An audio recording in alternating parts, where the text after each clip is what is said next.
Сәлем достар, менің атым Азиза. Бүгін біз сіздермен бір жасағаннан шығатын тәтті, керемет құймақ пісіретін боламыз.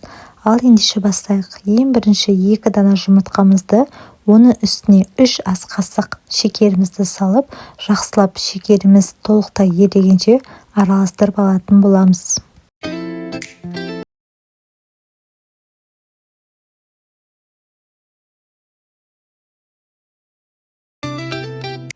Енді ұнымызды салатын боламыз.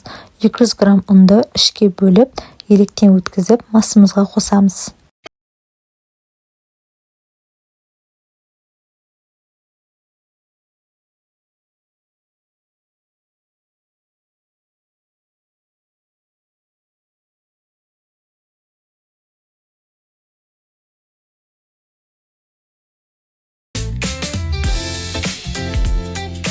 Ұнды толықтай қосып болғаннан кейін бізде қою масы шығатын болады.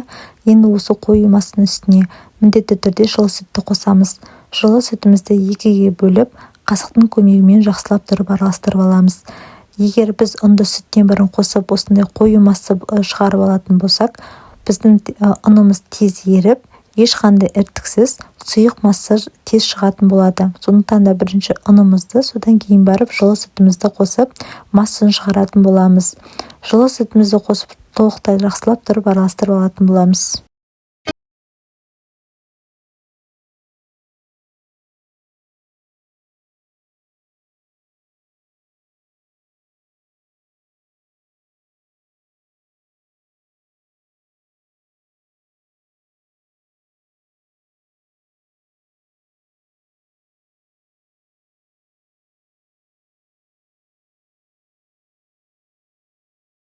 Ешқандай іртіксіз сұйық масымыз шықты.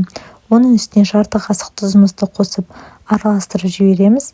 Енді ыссы қайнап тұрған суымызды барлығын бірден емес, бөліп ыссы суымызды құйып жақсылап тұрып массаны араластырып отырамыз.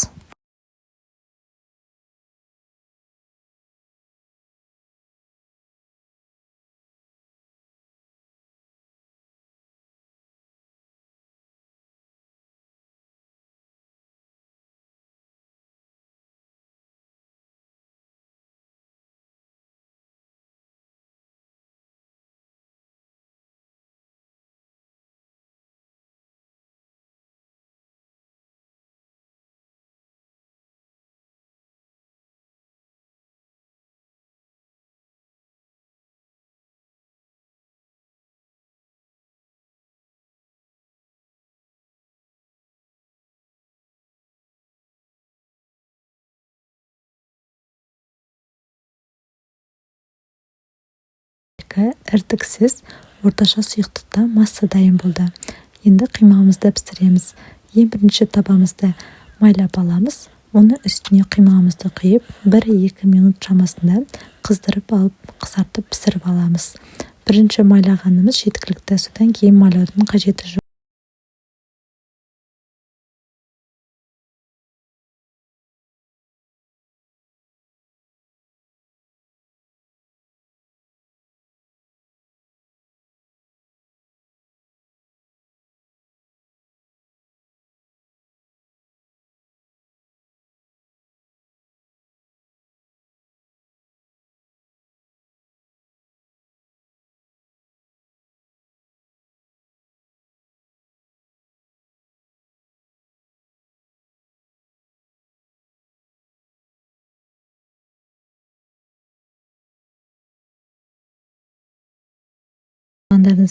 Асты жабыспай біркелкі болып, керемет болып шығып жатыр. Осы рецептпен жасап көріңіздер, бір жасағаннан шығады. Егер жасасаңыз, комментарияға өз ойыңызды жаза кетіңіз. Және де менің арнамды жоғалтып алмас үшін менің арнама тіркеліп алыңыз. Видео ұнаса лайк басып, комментарий қалдыруды ұмытпа.